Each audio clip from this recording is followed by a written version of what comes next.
प्यारे बच्चों, आज हम आपको मुगल कालीन शासन व्यवस्था के बारे में इम्पॉर्टेंट टॉपिक याद करवाने की कोशिश करेंगे। तो आइए देखते हैं मुगल शासन व्यवस्था की क्या खास बातें थी। सबसे पहले आता है मंत्री परिषद को, सबसे बड़े सम्राट के बाद मंत्री परिषद आती थी उनकी, उसको क्या कहते थे? विजारत कहते थे। विजारत, यहीं से याद करना, एक एक चीज को शुरू कर दीजिए। देखिए मंत्री परिषद, तो यहाँ देखिए लिखा है विजारत, तो इसको कर दीजिए बजावत। बजावत यानी मंत्री परिषद क्या थी?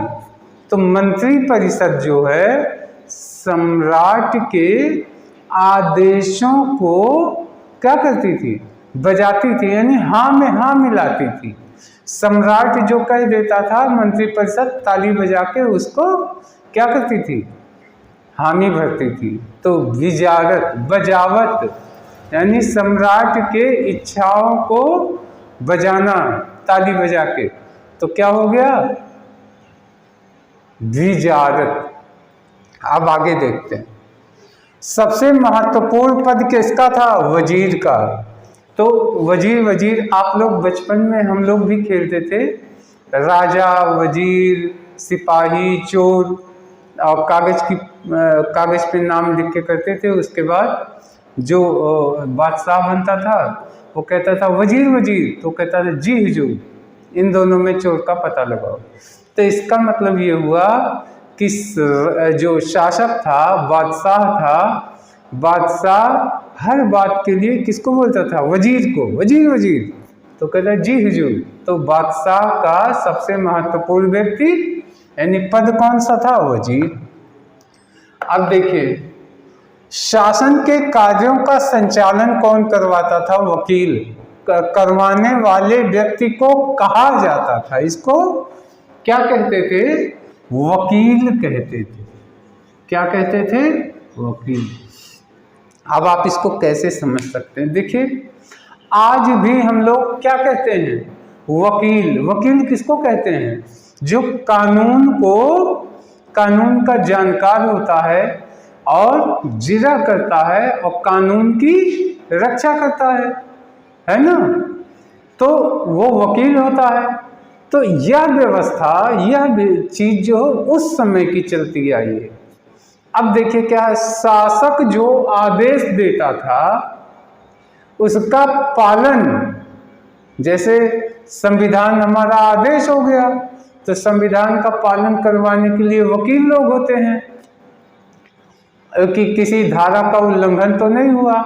ऐसे ये वकील जो है सम्राट के आदेशों का संचालन करवाते थे। तो वकील लोग जानते हैं बड़े तर्क में माहिर होते हैं, तो आज भी वही प्रचलन है। अब वकील चूंकि तर्क में माहिर होता है और देखता रहता है कि कहीं नियम कानून का पालन हुआ कि नहीं।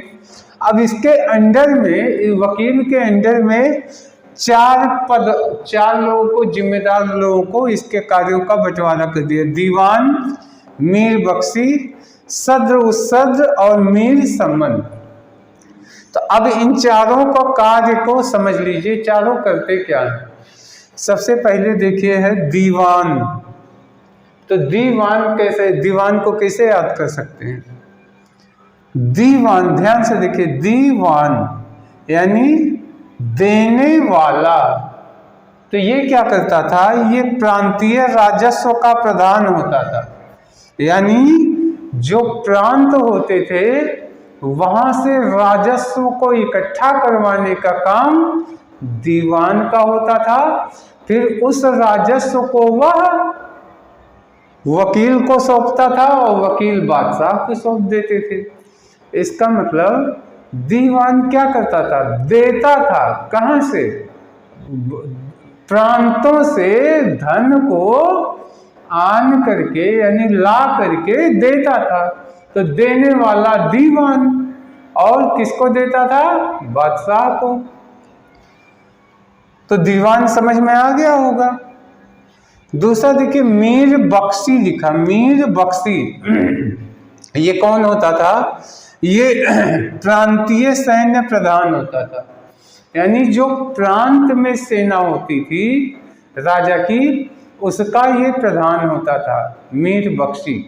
आप कैसे याद कर सकते हैं? देखिए यहाँ लिखा बख्शी, बख्शी यानी बख्शने वाला।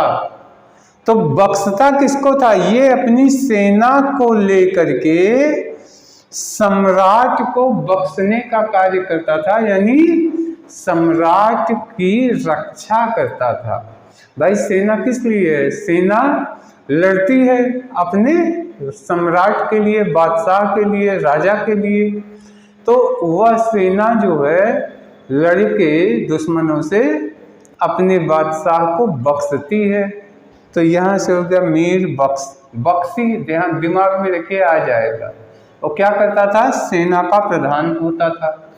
इसका कार्य क्या होता था? कि बादशाह की रक्षा करना। तीसरे व्यक्ति थे सद्र उस सद्र। इनका काम क्या था? ये लगानहून भूमि का निरीक्षण करते थे।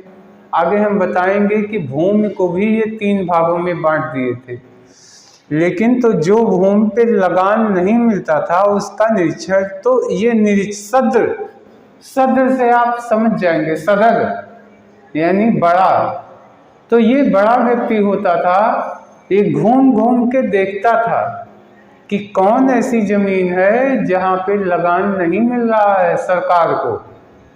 तो ये निरीक्षक हो गया। अब मीर समन क्या करता था? मीर समन यह देखिए सम्राट के घरेलू कार्यों की व्यवस्था करता था, यानी सम्राट के आने जाने की व्यवस्था, उसके कपड़े की व्यवस्था, मंजन ब्रश, टॉयलेट, उसके सारे सुख सुविधाओं की व्यवस्था का काम कौन करता था? मीर समन। तो इसको कैसे याद कर सकते हैं? इसको याद कर सकते हैं, सम्मन को कर लीजिए सामान, यानी सम्राट का सारा सामान ढोने वाला, सम्राट का सारा सामान ढोने वाला मीर सम्मन होता था। तो अब एक वकील, क्योंकि वो कानून का जानकार था, कानून क्या था? जो बादशाह के मुंह से जो आदेश निकल जाए वो कानून था, और उस कानून का पालन कौन करता है? वकील। वकील इस काम में माहिर होते हैं। अब वकील के अंडर चार पद थे। पहला दीवान, तो वो क्या करता था? आन करके देता था, यानी दूसरे से प्रांतों से राजस्व वसूल के दे देता था, तो ये दीवान। दूसरा क्या? मीर बख्श, ये प्रांतीय सेना का अधिकारी था, यानी सैनिक जो है बख्शने, राजा को बख्शने का काम करते थे बादशाह को, कि उनको कोई नुकसान न पहुंचा पाए। तो सैन्य का प्रधान हो गया। सद्र उस सद्र, ये घूम घूम के जमीन देखता था, किस जमीन पे लगान है, किस जमीन पे लगान नहीं है। लगानहीन भूमि का निरीक्षण करता था, अगर उसमें लगान निकले तो उस लगान लगवा देता था। तो इस काम का वो सदर था, यानी बड़ा व्यक्ति था। और चौथा कौन था? मीर समन। तो ये वो सम्राट के सारे सामानों की व्यवस्था करता था। तो हो गया सम्राट के घरेलू कार्यों की व्यवस्था। आशा है वकील और वकील के चारों आपको याद हो गए होंगे। अब देखिए एक चीज तो आप अक्सर जानते हैं, न्याय विभाग का काम कौन करता है? काजी। कभी कभी ये सदर जो होता है, सदर, यह जो है न्याय की जिम्मेदारी संभाल लेता था, तो काजी कहलाता था। तो काजी का काम ही है कि न्याय करना सबके साथ। अब देखिए क्या है, सूचना और गुप्तचर विभाग के प्रधान को क्या कहते थे? सूचना और गुप्तचर विभाग के प्रधान को कहा जाता था दरोगा ए डाक चौकी। यहाँ दरोगा शब्द से घबराइएगा नहीं, क्योंकि दरोगा तो पुलिस चौकी का होता है, लेकिन और भी कई जगह दरोगा होते हैं। जैसे फॉरेस्ट विभाग में, यानी जंगल की लकड़ियों को रोकने के, उसमें भी दरोगा होते हैं। ऐसे हर विभाग में होते हैं। इनकम टैक्स विभाग में होते हैं, कस्टम विभाग में होते हैं। तो जो व्यक्ति किसी खास जगह पे तैनात होकर वहाँ पे निरीक्षण करे, खास काम दरोगा होता है। तो देखिए, चूंकि ये गुप्तचर और सूचना भिजवाता था, सूचना और गुप्तचर यानी गुप्त सूचना भिजवाने का काम करता था। तो ये काम कैसे होता था? डाक से होता था। तो डाक चौकी मतलब उसके एरिया का वो प्रधान होता था। तो डाक शब्द से आपको आ जाएगा कि उस डाक चौकी का दरोगा कहलाता था वो। अब देखिए, शरीयत के प्रतिकूल कार्यों को रोकने वाला, यानी एक व्यक्ति को नियुक्त ऐसा अधिकारी नियुक्त होता था जो ये देखता था कहीं शरीयत के कानूनों नियमों का उल्लंघन तो लोग नहीं कर रहे हैं। तो उसको कहते थे मुहतसिब। तो देखिए, ये कैसे याद कर सकते हैं आप? देखिए, मुहतसिब तो कह लीजिए मुंह ताकता था, यानी मुहतसिब वह अधिकारी था जो लोगों का मुंह ताकता था कि ये शरीयत का विरोध तो नहीं कर रहे हैं, शरीयत के प्रतिकूल तो नहीं जा रहे हैं, गैर कानूनी कार्य तो नहीं कर रहे हैं। उसका अक्सर सबका मुंह ताकता था, बात से, व्यवहार से, ठीक। तो मुंह ताकता तो मुहतसिब। तो प्यारे बच्चों, आशा है कि ये इतना सब का सब याद हो गया होगा। ये कंप्लीट नहीं है, अब हम नेक्स्ट वीडियो में और भी जानकारी लेके आएंगे और ये इम्पॉर्टेंट टॉपिक है, परीक्षा के लिए ओरिएंटेड है। तो एक बार जल्दी जल्दी रिवाइज कर दे रहे हैं। मंत्रिपरिषद को क्या कहते थे? विजारत कहते थे, क्योंकि ये हुक्म बजाने का काम करते थे। जैसा बादशाह जब क्या करता था, आदेश देता था, अपने मन की इच्छा जाहिर करता था, ताली बजाते थे, तो बजाते थे विजारत। दूसरा सबसे महत्वपूर्ण व्यक्ति कौन होता था? वजीर जी हुजूर। तीसरा शासन के यानी बादशाह के आदेशों को पालन करवाने वाला व्यक्ति कौन था? वकील, क्योंकि वो कानून में माहिर होता था। बादशाह का जो आदेशी कानून था उसके अंदर कौन आते थे? उसके अंदर पहले दीवान आते थे। दीवान का काम क्या था? वो लाके राजस्व प्रांतों से लाके देता था, तो प्रांत का राजस्व का मुखिया होता था। दूसरा मीर बख्श, तो मीर बख्श का कार्य क्या होता था? प्रांतीय सेना का से अधिकारी था, प्रांतों में राजा को सुरक्षा देता था। तो ये हो गया। सद्र ये घूम घाम के देखता था और लगानहीन भूमि का निरीक्षण करता था, यानी ये एक प्रकार का निरीक्षक था। और मीर समन क्या करता था? कर लीजिए सामान ढुलाई करता था, यानी राजा की जरूरतों को ये व्यवस्थित करता था। इसके बाद नेक्स्ट आ गया न्याय विभाग, काजी देखता था। और जो गुप्तचर और सूचना भेजता था, गुप्त सूचना, उसको कहते थे दरोगा ए डाक चौकी, यानी डाक चौकी। डाक शब्द से ही जान लीजिए चिट्ठी पत्री का कार्य, और वो उस स्थान का दरोगा था ये, ठीक। तो इसके साथ जाहिर सी बात है दरोगा के साथ कुछ और कर्मचारी होते हैं, वो लोग सूचना इकट्ठा करते थे, उसके बाद चिट्ठी के साथ वो लिख बादशाह के पास भिजवाता था।